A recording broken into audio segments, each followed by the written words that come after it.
Hey everyone, मेरा नाम है विश्वजीत। स्वागत करता हूं आपका हर्षित क्लासेस में। आज आपके लिए पॉलिनोमियल चैप्टर से कुछ और इम्पॉर्टेंट क्वेश्चंस लेके आया हूं।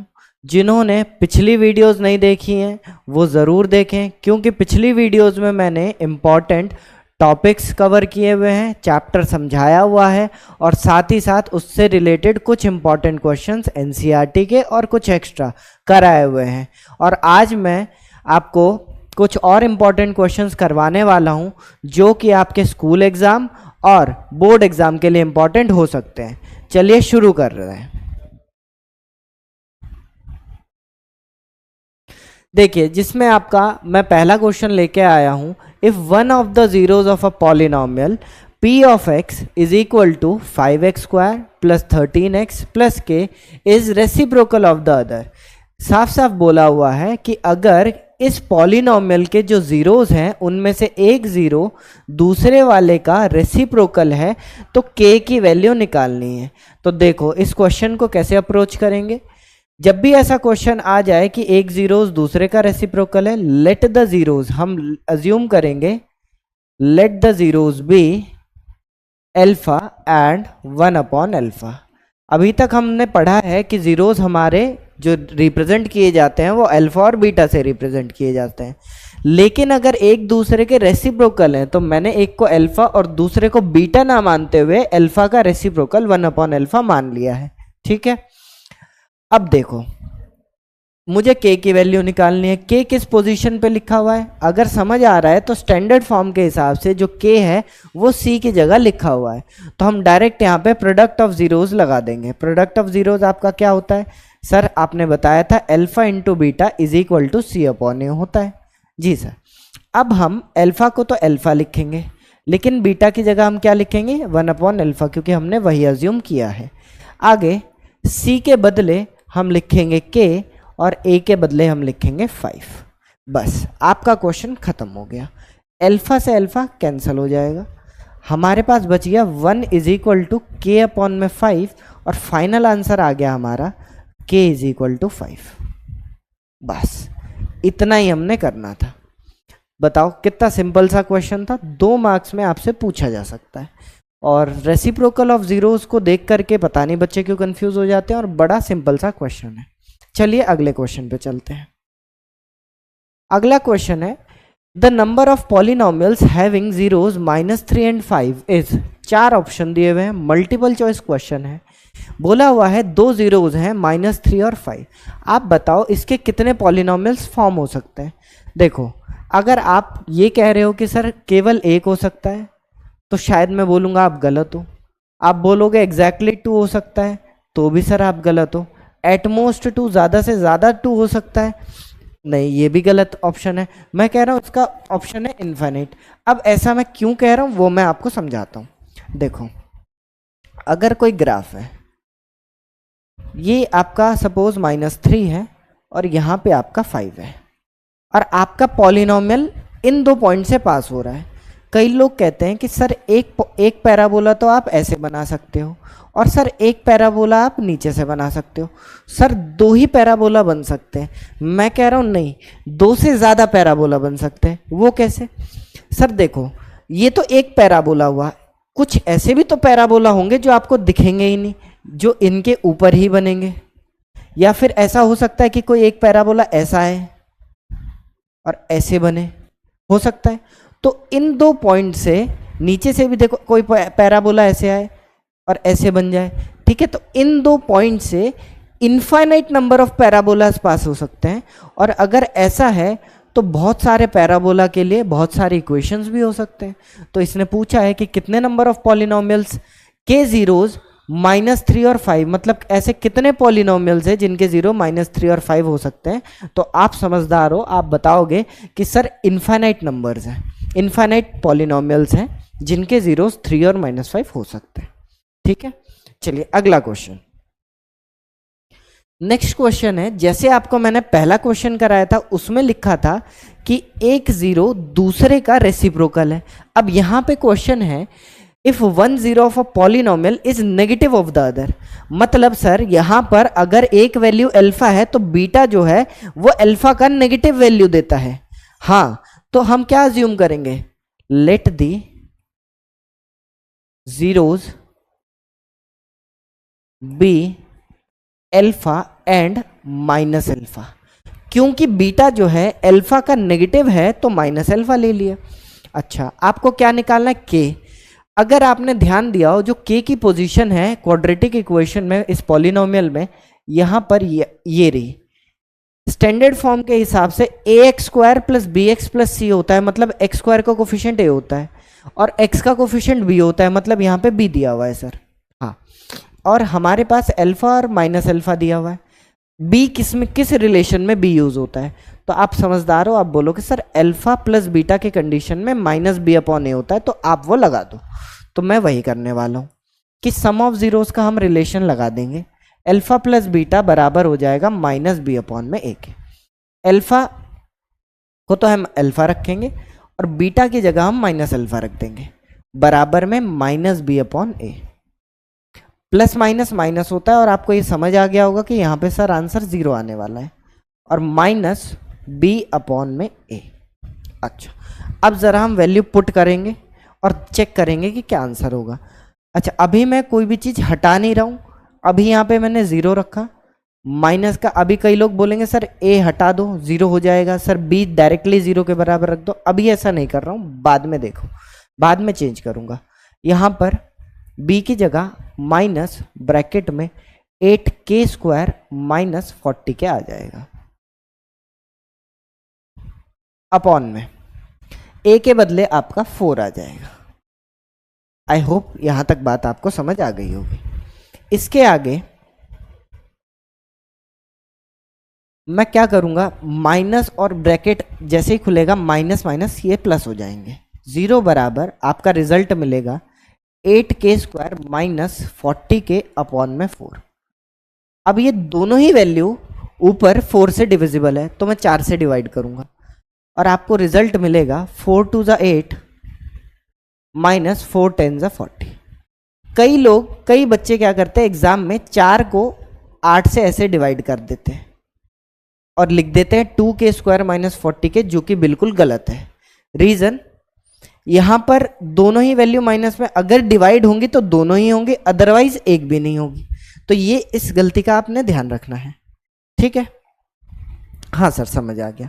अब कितने लोग ये सोच रहे हैं कि सर अब हम ये कर सकते हैं कि यहां पर 10k ले आए और इधर 2k स्क्वायर कर दें।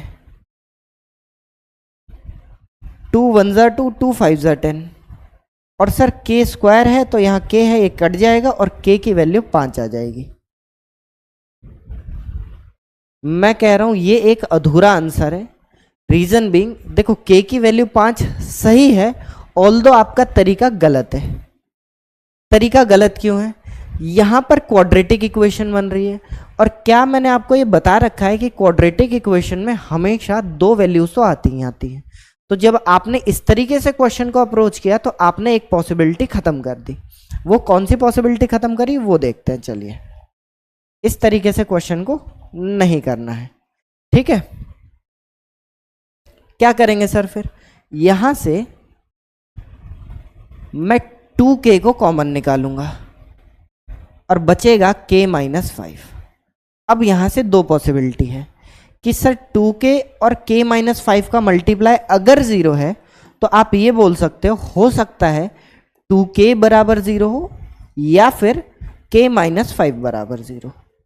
यहां से k की वैल्यू आपको मिलेगी 0 और यहां से k की वैल्यू मिलेगी आपको 5। तो आपके 2 पॉसिबल आंसर बन रहे, एक 0 हो सकता है और एक 5 हो सकता है। अगर आप उस तरीके से करोगे तो एक पॉसिबिलिटी आप खो दोगे और आपके नंबर भी खो जाएंगे, ठीक है। अच्छा, ये जरा हम चेक करते हैं, यहां ध्यान दो। अब यहां पर बस कंडीशन ये है, एक्स स्क्वायर के साथ 0 नहीं होना चाहिए। यहां तो 4 है, यहां पे कोई फर्क नहीं पड़ रहा है। यहां पे k की दोनों वैल्यू बिल्कुल सही है। कौन सी है जरा चेक करो, यहाँ की k की दोनों वैल्यू सही है, एक है 0 और एक है 5, ठीक है, मैं वही चेक कर रहा था कि एक्स स्क्वायर के साथ तो के नहीं लगा, अगर एक्स स्क्वायर के साथ के लगा होता तो फिर जीरो आंसर नहीं होता। बता देता हूं, क्योंकि एक्स स्क्वायर का कोफिशिएंट कभी भी जीरो नहीं होगा, अगर आपने जीरो कर दिया वो क्वाड्रेटिक नहीं रहेगा। इस रीजन की वजह से कभी भी एक्स स्क्वायर के साथ कभी जीरो नहीं आ सकता। तो यहाँ पर ये दोनों आंसर बिल्कुल सही है, बिल्कुल पॉसिबल है। ठीक है, चलो अब हम अगले क्वेश्चन पे चलते हैं। अब ये क्वेश्चन है, अच्छा जो भी क्वेश्चन मैं आपको करा रहा हूँ पहले आप वीडियो को पॉज करके खुद ट्राई करें, नहीं हो तो समझें कैसे करना है। फॉर व्हाट वैल्यूज ऑफ के x square minus 4x plus के टचेज एक्स एक्सिस। अब ये चैप्टर 2 में ये क्वेश्चन जो दिया हुआ है ये चैप्टर 4 से रिलेटेड कॉन्सेप्ट दिया हुआ है। अब आप बोलोगे सर ऐसा क्यों, क्योंकि चैप्टर 2 और चैप्टर 4 एक जैसे ही हैं, सिमिलर से ही हैं।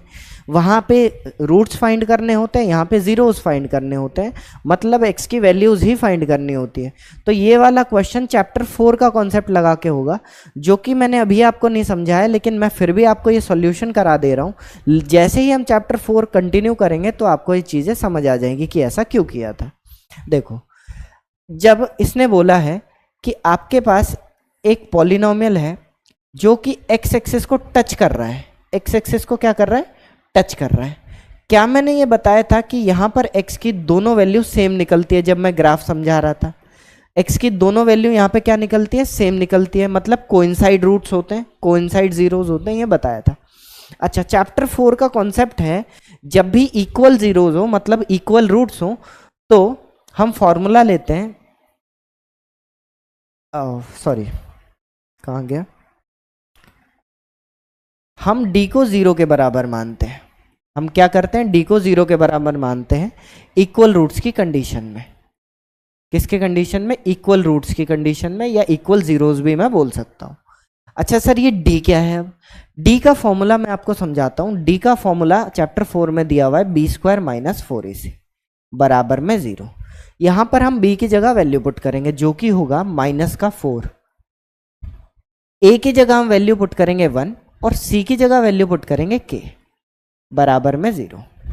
बस आपका आंसर यहीं आ जाएगा। माइनस 4 का स्क्वायर 16 माइनस 4 के बराबर में 0, माइनस 4 के इज इक्वल टू माइनस 16 हो जाएगा, और माइनस 4 से माइनस 16 डिवाइड हो जाएगा 4 बारी में। बस आपका आंसर आ गया 4। इस तरीके से आपको करना है। चैप्टर 4 का इसमें कॉन्सेप्ट लगा है, जब मैं आपको बताऊंगा तो और क्लियर हो जाएगा। अभी के लिए ये सॉल्यूशन ध्यान कर लें कि कैसे इस क्वेश्चन को करना है। ठीक, अगला क्वेश्चन, अगर अल्फा और बीटा जीरोज हैं X square minus 5x plus M के such that alpha minus beta दिया हुआ है 0, सॉरी अल्फा माइनस बीटा दिया हुआ है 1, find the value of m, m की वैल्यू हम फाइंड करेंगे। अच्छा, m तो सर c की जगह लिखा हुआ है ax square plus B X plus C. कैसे करें, मैं ये सोच रहा हूं कि अगर मेरे को अल्फा और बीटा की वैल्यूज पता चल जाए तो मैं m निकाल सकता हूं। बोलोगे हाँ सर निकाल सकते हो। तो देखो अप्रोच कैसे करना है इस क्वेश्चन को।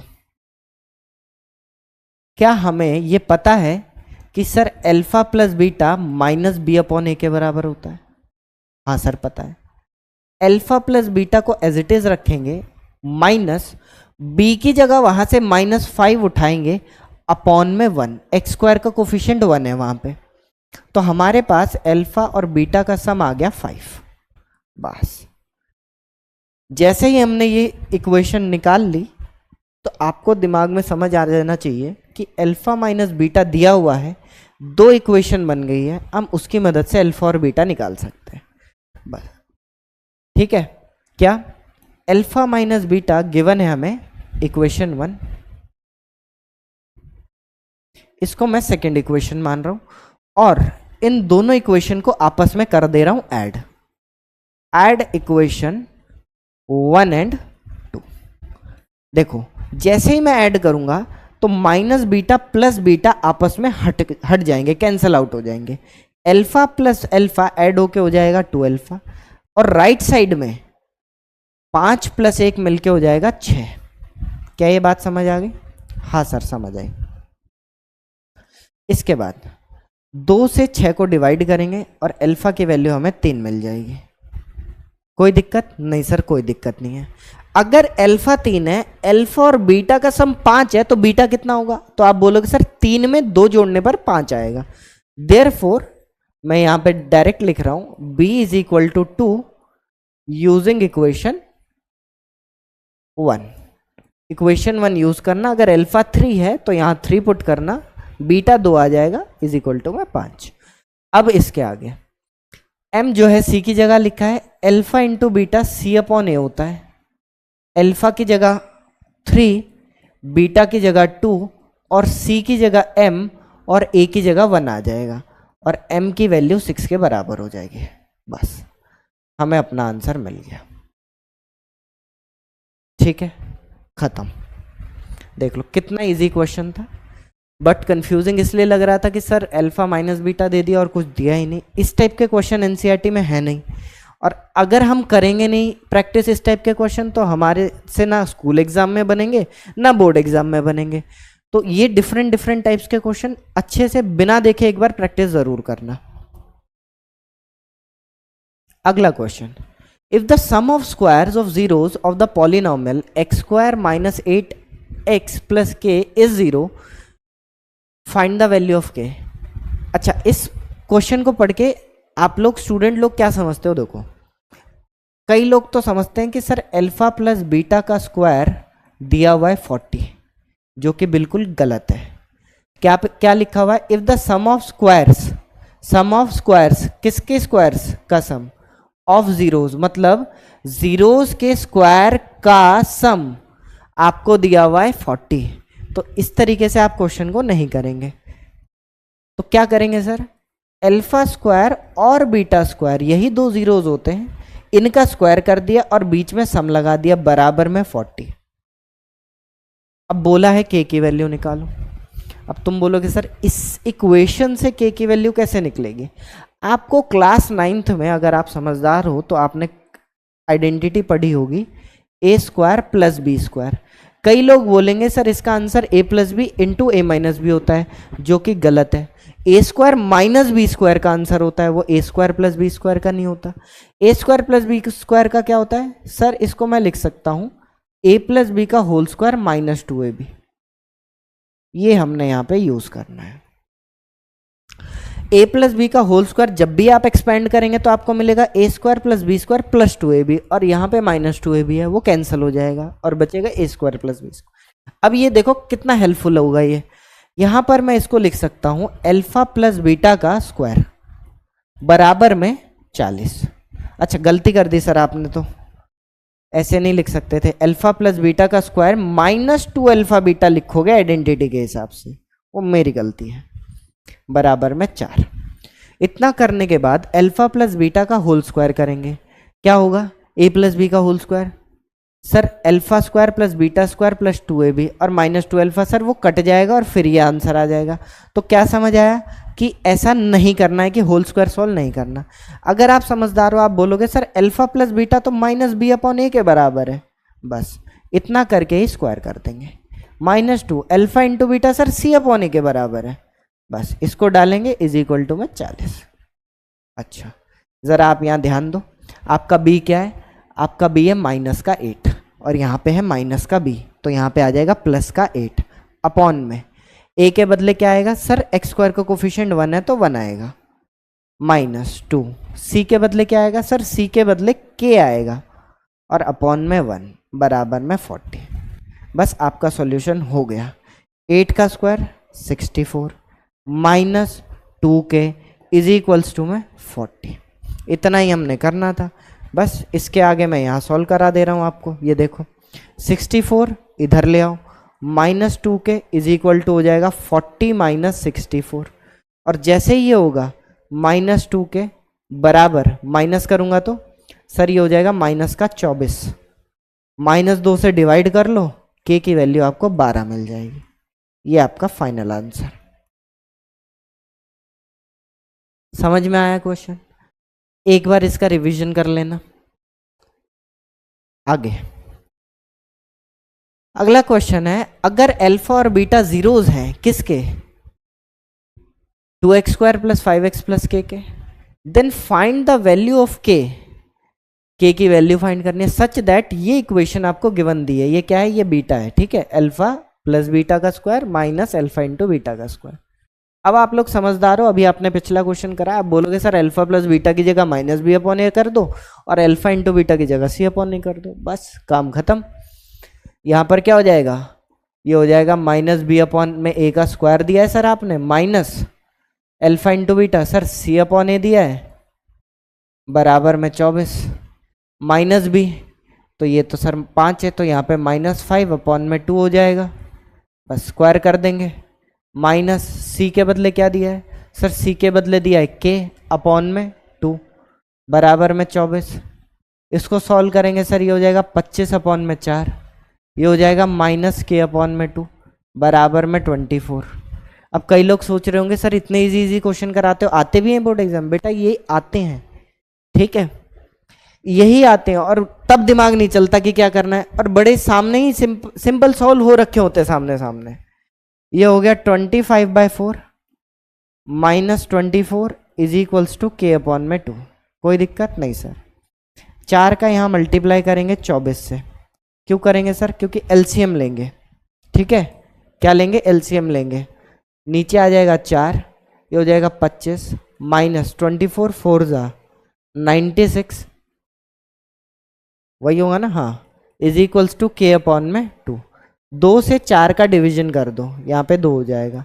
25 में से 96 गया, कितना बचेगा? 6 में 5 गया 1, और 9 में से 2 गया 7, तो माइनस का 71 अपॉन में 2 है के की वैल्यू। बस यहीं तक था ये आंसर, ठीक है, समझ में आया? अल्फा प्लस बीटा के बदले वो जो रिलेशन है वो डाल देना, अल्फा इंटू बीटा के बदले रिलेशन डाल देना, खत्म। चलो अगला question, find a quadratic polynomial whose zeros are in the ratio 2:3 and their sum is 15। अच्छा रेशियोज, अच्छा अल्फा और बीटा रेशियो में दे दिए, क्या होगा?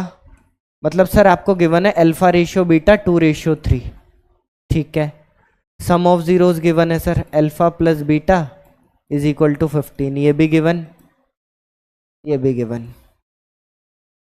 इसको करने का क्या अप्रोच रहे? मैं सोच रहा हूं यहां पर इनको लेट कर लूं। क्या लेट कर लूं?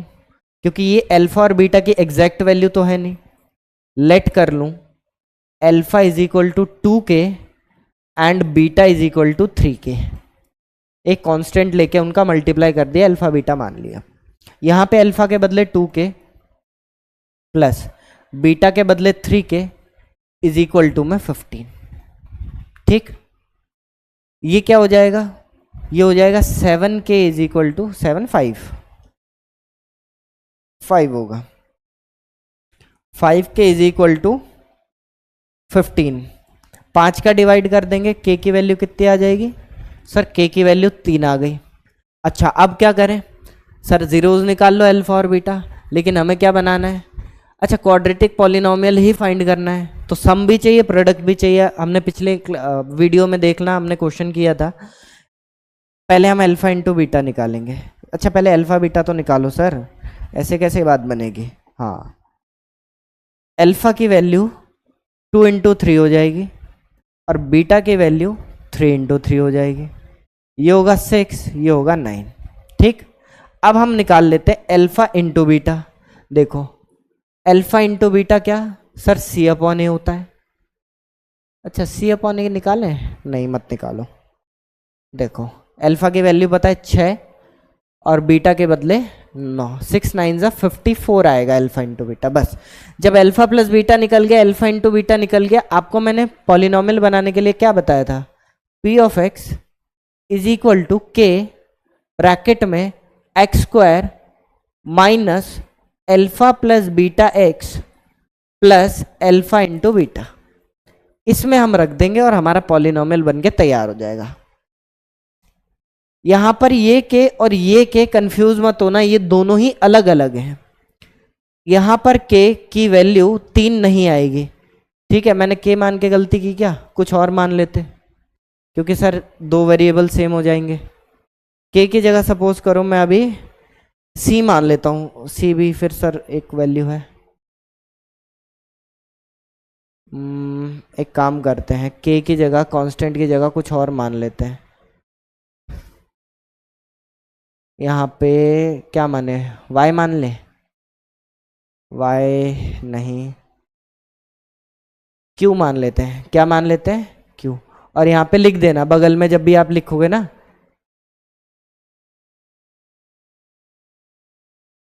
Here q is a constant.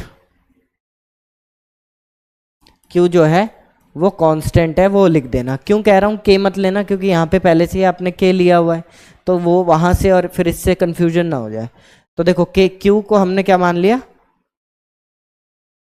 Constant मान लिया। तो इसके बाद क्या करेंगे, हम लिखेंगे sir p of x is equal to, q को अभी एज इट इज छोड़ दो, x square minus alpha plus beta की वैल्यू क्या मानेंगे, क्या दी हुई है सर, 15 दी हुई है, 15 रख दो, plus alpha into beta sir 54 दिया हुआ है। सर हमारा पॉलिनॉमियल बन गया सर, लेकिन क्यू को हटाओ। क्यू को हटाने के लिए क्या करेंगे, हम यहाँ पे क्यू की वैल्यू को 1 मान लेंगे। कांस्टेंट है, आपको पिछले क्वेश्चंस करवा रखे हैं, इसी टाइप से ये क्वेश्चन भी करना है। बस अपने पास ये पॉलिनॉमियल बन के तैयार, x square minus 15x plus 4, इसके जीरोस जो भी निकलेंगे उनका रेशियो 2:3 होगा। आई होप आपको चीज़ें क्लियर हुई होंगी, और आगे चलते हैं और क्वेश्चंस करते हैं डिस्कस। यहाँ पे दिया हुआ है, if alpha and beta are the zeros of a quadratic polynomial,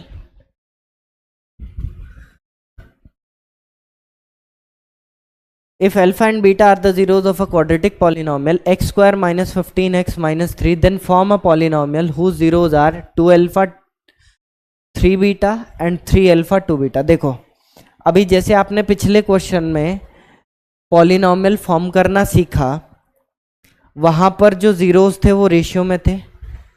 अब क्या है कि ये मैंने थोड़ा सा डिफिकल्ट क्वेश्चन उठा लिया है, अब मैं आपको ये समझाता हूं, और इसके बेस पे एक दो क्वेश्चन आपको होमवर्क भी दूंगा मैं। If alpha and beta are the zeros of a quadratic polynomial x square minus 5x minus 3, then form a polynomial whose zeros are 2 alpha plus 3 beta and 3 alpha plus 2 beta. घबराओ मत, हम क्या करेंगे, इसको करेंगे x square minus 5x minus 3। जो लोग सोच रहे हैं कि इसको फैक्टराइज करके अल्फा और बीटा निकाल लेते हैं, भाई नहीं हो पाएगा, क्योंकि 3 1 जा 3 होगा, 3 के आप ऐसे फैक्टर बना ही नहीं पाओगे कि बीच में क्या बन जाए, 5 बन जाए। एक तरीका वो है, अगर ये फैक्टराइज हो पाता तो मैं अल्फा और बीटा मान लेता।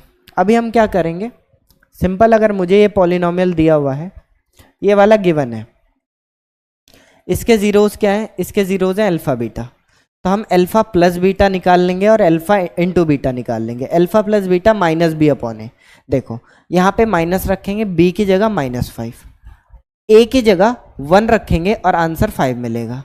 अब हम अल्फा इंटू बीटा निकालेंगे, जो कि होगा सी अपॉन ए, सी की जगह हम -3 रखेंगे, ए की जगह 1, तो हमें मिलेगा -3। बस जैसे ही हमने ये निकाला, अब हम वहां पहुंचेंगे, क्योंकि मुझे एक नया पॉलिनॉमियल बनाना है, तो उसके सम और उसके प्रोडक्ट पता चल जाए तो नया पॉलिनॉमियल फॉर्म हो जाएगा।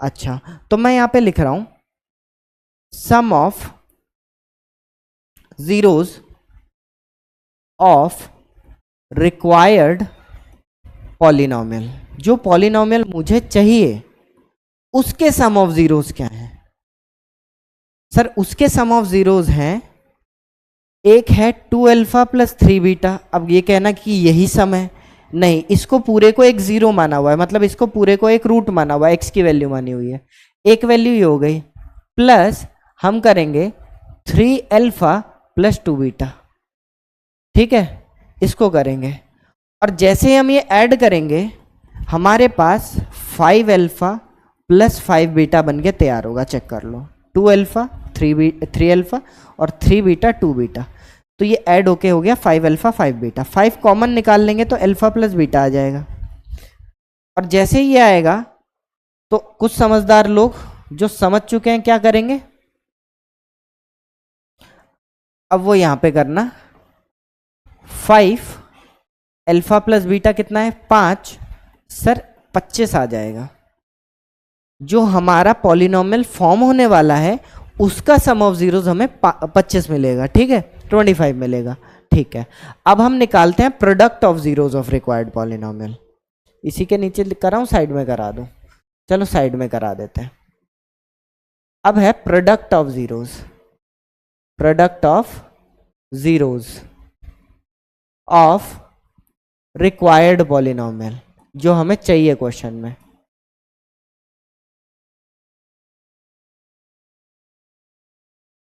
प्रोडक्ट ऑफ जीरोस क्या होगा? अब आप बोलोगे सर प्रोडक्ट ऑफ जीरो, अभी आपने इन दोनों को प्लस किया, अब आप इन दोनों को मल्टीप्लाई कर दो। 2 alpha plus 3 beta, 2 alpha plus 3 beta multiplied by 3 alpha plus 2 beta. Sir ये तो डिफिकल्ट लग रहा है, देखो थोड़ा ये मुश्किल हो गया, लेकिन हम इसको भी करने की कोशिश करेंगे। यही वाला पोर्शन सबसे लेंथी होगा। 2 अल्फा का 3 अल्फा से मल्टीप्लाई, तो बोलोगे सर 6 अल्फा स्क्वायर। 2 अल्फा का 2 बीटा से multiply, sir 4 alpha beta, plus 3 beta का 3 अल्फा से मल्टीप्लाई, सर 9 अल्फा बीटा, 3 3 जा 9 अल्फा बीटा, ठीक है। और 3 बीटा का 2 बीटा से मल्टीप्लाई, 3 2 जा 6 बीटा स्क्वायर। कुछ समझ आ रहा है? हाँ सर आ गया। समझ ये आ रहा है सर कि 6 अल्फा स्क्वायर और 6 बीटा स्क्वायर को साथ लिख सकते हैं, हाँ, और 9 अल्फा बीटा और 4 अल्फा बीटा को ऐड कर सकते हैं। सर ये 13 अल्फा बीटा हो जाएगा। अच्छा, अब यहां से 6 कॉमन निकाल लो, क्या बचेगा? Alpha square plus beta square. क्या आपको ये रिजल्ट मैंने अभी ही समझाया था? देखो ये कहां समझाया, ये रहा, देखो alpha square plus beta square. क्या लिख सकता हूं? Alpha plus beta minus 2 alpha beta. यही आइडेंटिटी अब वहां लगेगी, और वहां लगेगी तो बात बन जाएगा। इसको मैं लिख रहा हूं 6 ब्रैकेट में अल्फा प्लस बीटा का whole square minus 2 alpha beta. घबराना मत कि सर बहुत बड़ा रिजल्ट आ रहा है, थोड़ा लेंदी क्वेश्चन है। Plus 13 alpha beta. अब इसके आगे यहां 6 लिखेंगे। अल्फा प्लस बीटा निकाला हुआ है, कितना है? ये वाले मत ले लेना, ये तो नए वाले के निकाल रहे हैं, और ये भी नए वाले का ही निकल रहा है। तो अल्फा प्लस बीटा अपना 5 minus 2 alpha beta, alpha plus beta, alpha into beta हमारा -3, प्लस 13 अल्फा इंटू बीटा -3। बस अपना प्रोडक्ट तैयार है। अब यहां पे 6, यहां 5 का square 25, minus minus plus 2 3 jar 6, plus, अच्छा प्लस नहीं आएगा सर, क्यों नहीं आएगा sir? Plus minus minus, 13 3 jar 39 negative का। अच्छा इसके आगे, इसके आगे देखो 25 और 6 कितना हो जाएगा सर? 31 हो जाएगा। तो 6 का 31 से मल्टीप्लाई माइनस 39, तो 6 1 जा 6, 6 3 जा 18, 186 माइनस 39। क्या रिजल्ट मिलेगा? 16 में से 9 गए 7, 17 में 3 गए 14, 147।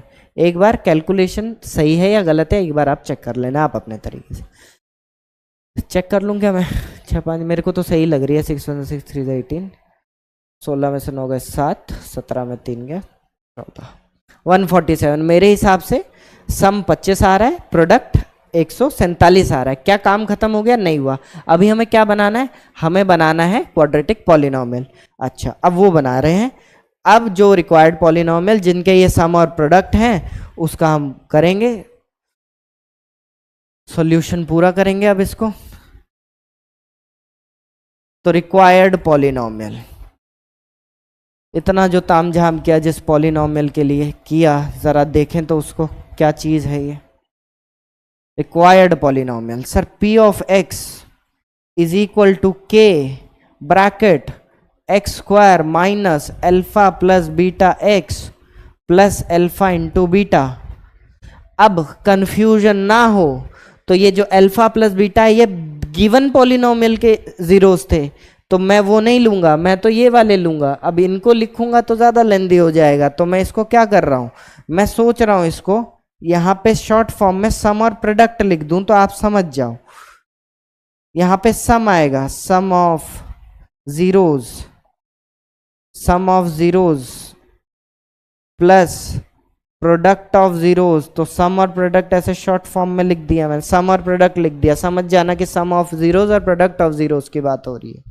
तो ये हो जाएगा के ब्रैकेट में एक्स स्क्वायर माइनस सम कितना था सर, नए वाले का सम था 25 और प्रोडक्ट था 147। बस हमारा पॉलिनॉमियल बन के तैयार है।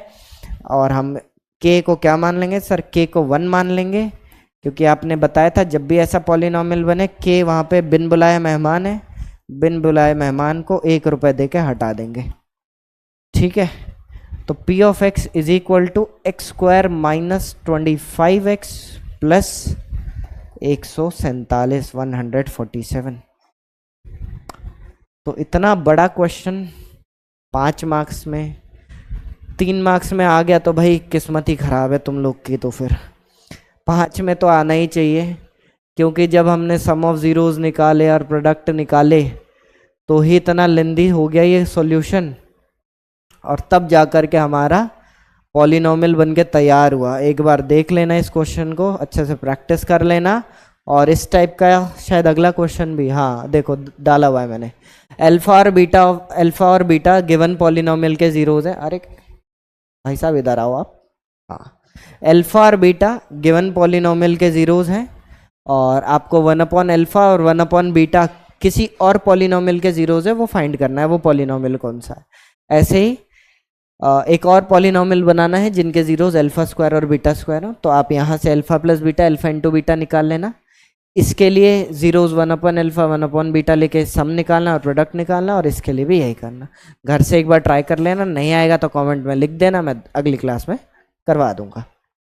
चलो अब इस वीडियो का लास्ट क्वेश्चन, एक मैंने केस स्टडी उठाई है और मुझे यही थोड़ी सी टफ लगी, और इससे भी ज़्यादा टफ हो सकती हैं, बट अगर आप ये समझ जाओगे तो आप मोस्टली केस स्टडीज इस पे कर लोगे। ठीक है, अब देखो क्वेश्चन है, लावण्या ने बॉल थ्रो किया अपवर्ड फ्रॉम अ रूफटॉप। ये रही लावण्या, ये देख लो भाई, इस लड़की ने यहां से बॉल फेंका, बॉल गई हवा में, एक पॉइंट के बाद रुक गई और फिर गिरना शुरू हुआ।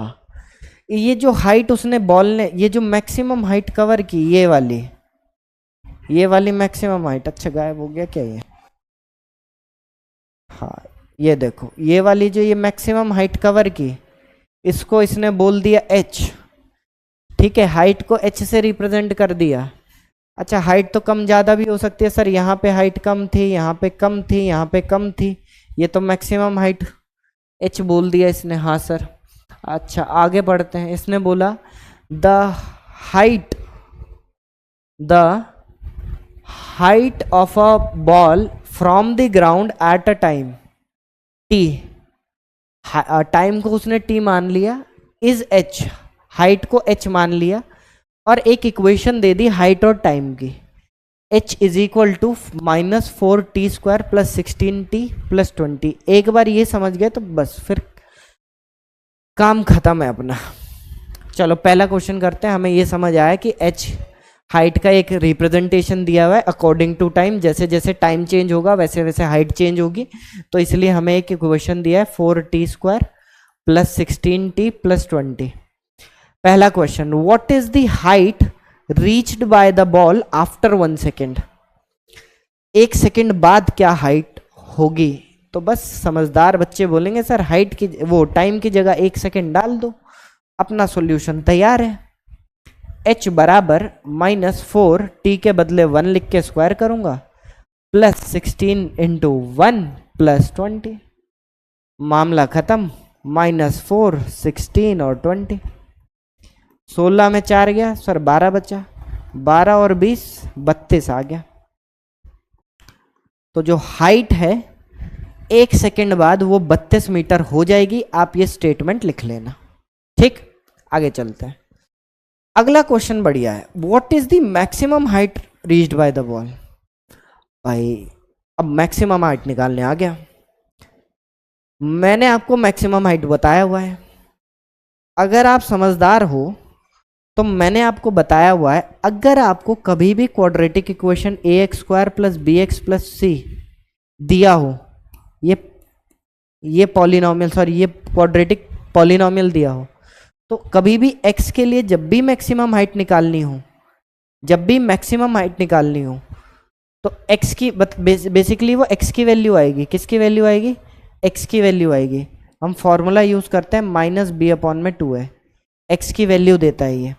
अच्छा, तो सर अगर मैक्सिमम हाइट निकालनी है, मतलब y, मैक्सिमम हाइट को y से रिप्रेजेंट करते थे, तो मेरा जो आंसर होगा सर वो होगा y -b/2 है, ये आंसर होगा मेरा। मुझे पता है आधों को समझ नहीं आया, सिंपल सा लॉजिक लगा रहा हूँ, x के बदले -b/2a डाल रहा हूँ। जिनको नहीं आया वो ध्यान से देखें। क्या करेंगे, इक्वेशन तो है ही अपने पास, सेकंड वाले के लिए यहां पे कर दे रहा हूं, सेकंड वाला थोड़ा स्पेस चाहिए रहेगा। अपने पास पॉलिनोमियल है h बराबर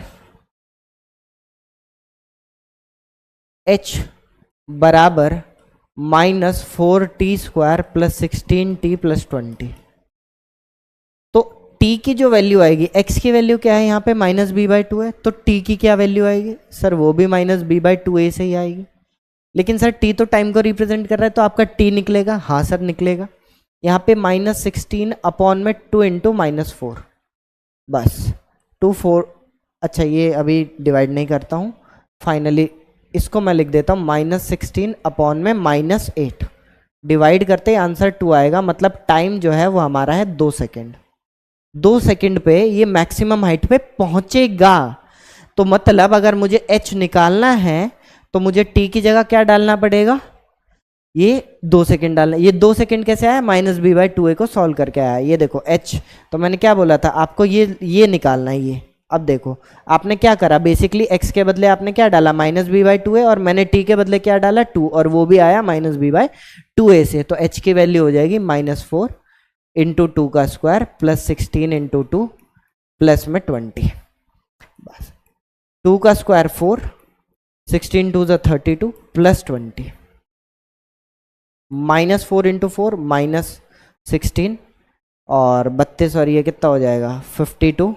52 में से 16 माइनस करेंगे तो 12 में से 6 गए 6 और 4 में से 1 गया 3, 36 मीटर। तो जो मैक्सिमम हाइट आएगी वो 36 मीटर आएगी। कितने सेकंड पे आएगी सर, 2 सेकंड पे आएगी। 2 सेकंड बाद मैक्सिमम हाइट वो रीच कर लेगा बॉल। चलो 2 पार्ट हो गए हमारे। थर्ड पार्ट के ऑप्शन है, दोनों हम एक बार चेक करेंगे। पहला थर्ड ऑप्शन है, how long will the ball take to hit the ground. Ground पे आकर के पहुंचने के लिए कितना टाइम लगेगा। अगर हिट द ग्राउंड, ग्राउंड को हिट कर दिया तो भाई ग्राउंड नीचे 0 हो गया हाइट, तो बस हमारा जो इक्वेशन था उसको 0 के बराबर रख देंगे, काम खत्म। ठीक है, how long will it take to hit the ground, तो हाइट 0 हो जाएगी ग्राउंड को हिट करते ही। तो थर्ड पार्ट के लिए -4t² प्लस 16t प्लस 20 और इज इक्वल टू में ये h था तो h के बदले यहाँ पे रख देंगे 0। बस मामला खत्म। -4 कॉमन निकालो, -4 कॉमन निकालते ही सर ये हो गया t² -4t और माइनस का 5। अगले स्टेप में सर -4 हट जाएगा, -4 का डिवीजन लेफ्ट में भी कर देना और राइट में भी कर देना, और जैसे ही ऐसा होगा तो -4 हट जाएगा और t का स्क्वायर -4t -5 बराबर 0 बच जाएगा। अच्छा, इसके आगे सर इसको फैक्टराइज कर लो। फैक्टराइजेशन मेथड से जीरोस निकाल दो। 5 1 जा 5 होता है और 5 - 1 4 होता है। तो हम क्या करेंगे, t² -5t प्लस t -5 बराबर में 0। यहां से t कॉमन निकाल लेंगे तो t -5, और यहां से 1 कॉमन निकाल लेंगे तो भी t -5। 2 फैक्टर हो गए, t -5 और t + 1 बराबर में 0। सो t इज इक्वल टू, एक बार t -5 बराबर 0 और एक बार t बराबर +1 बराबर 0। तो t की 2 पॉसिबल वैल्यूज आ गई। क्या क्या, एक आ गई सर t की वैल्यू 5 और एक आ गई -1। टाइम कभी भी हमारा नेगेटिव नहीं हो सकता, तो नेगेटिव आंसर को छोड़ देंगे, नेग्लेक्ट कर देंगे, लिख देंगे time can not be negative and time taken by ball to hit the ground is 5 seconds. बस ये हमारा फाइनल आंसर है। एक और वाला पार्ट और जल्दी से देख लेते हैं और फिर वीडियो को फटाफट खत्म करते हैं। वैसे ही हमने आज बहुत सारे क्वेश्चंस डिस्कस कर लिए हैं। What are the two possible times to reach the ball at the same height of 32 metre? क्या दो पॉसिबल टाइम हो सकते हैं अगर हाइट 32 मीटर को रीच कर रही है, मतलब किन किन समय पे हाइट जो है अपना वो 32 मीटर हो सकता है। चलो, जैसे हमने हाइट को वहां 0 रखा था, अब यहां पर 32 रख लेंगे। -4t² प्लस 16t प्लस 20 बराबर में 32 रख के t की वैल्यू चेक कर लो। ये और वाला पार्ट है, थर्ड का और वाला पार्ट। अच्छा, क्या मैं देख रहा हूं कि ये 32 इधर आके माइनस हो जाएगा? -4t² plus 16t plus 20 minus का 32, हाँ सर ये बचेगा माइनस का 12, ये हो गया 16t, ये हो गया -4t² बराबर में 0। सारे 4 के मल्टीपल है, -4 बाहर निकाल दो। t² -4 4 = 16 और 4 3 = 12 बराबर में 0। अगले स्टेप में -4 हट जाएगा, अपने पास t² -4t बराबर 0 आ जाएगा। 4t प्लस 3 बराबर 0, 3 1 = 3 होता है, यहाँ पे -3t प्लस, सॉरी माइनस ही लेना पड़ेगा -4t बनाने के लिए, प्लस 3 बराबर 0। इनमें से t बाहर आएगा तो बचेगा t -3 और इसमें से -1 तो भी बचेगा t -3। दो वैल्यूज आ गई। क्या क्या सर? आपका दो फैक्टर आ रहा है, एक आ रहा है t -3 और एक आ रहा है t -1। बस, तो दो वैल्यूज आएंगी, एक बार 3 आएगी या फिर 1 आएगा। तो हमारे पास दो पॉसिबल टाइम है, 3 सेकेंड या 1 सेकेंड, जब आंसर 32 आ सकता है। तो आई होप आपको चीज़ें क्लियर हुई होंगी। ये एक बहुत अच्छा केस स्टडी का क्वेश्चन था, इसको अच्छे से प्रैक्टिस कर लेना। अगर आपको ये समझ आ गया तो आप मोस्टली क्वेश्चंस आप क्वाड्रेटिक के कर दोगे अगर केस स्टडी में आ गया। और इस टाइप के क्वेश्चन बड़े इजी होते हैं, एक बार समझने की देर होती है। केस स्टडी में जिनको भी दिक्कत होती है तो वो एक बार केस स्टडीज़ के क्वेश्चंस देखें और बार बार प्रैक्टिस करें। आई होप आपको आज का सेशन अच्छा लगा होगा। यही कुछ क्वेश्चंस थे जो मुझे करवाने थे, और अगर आपने ये बहुत अच्छे से समझ लिए हैं क्वेश्चन, और पिछले वीडियोस में भी कई क्वेश्चन थे, तो बस आपको, मेरे को नहीं लगता कि और कोई क्वेश्चंस और करने की ज़रूरत है। हाँ, अपनी मन की शांति के लिए और प्रैक्टिस के लिए आप और क्वेश्चंस कर सकते हैं, बट इतने ही कॉन्सेप्ट मेरे हिसाब से इनफ है स्कूल एग्ज़ाम और बोर्ड एग्ज़ाम के लिए। ठीक है, चलो, बहुत अच्छा लगा, आप और हमने इंटरेक्ट किया और हमने कई सारी चीज़ें अच्छी समझी। अगर अच्छा लगा हो वीडियो तो लाइक, शेयर और सब्सक्राइब करो। चलो, thank you so much, bye bye.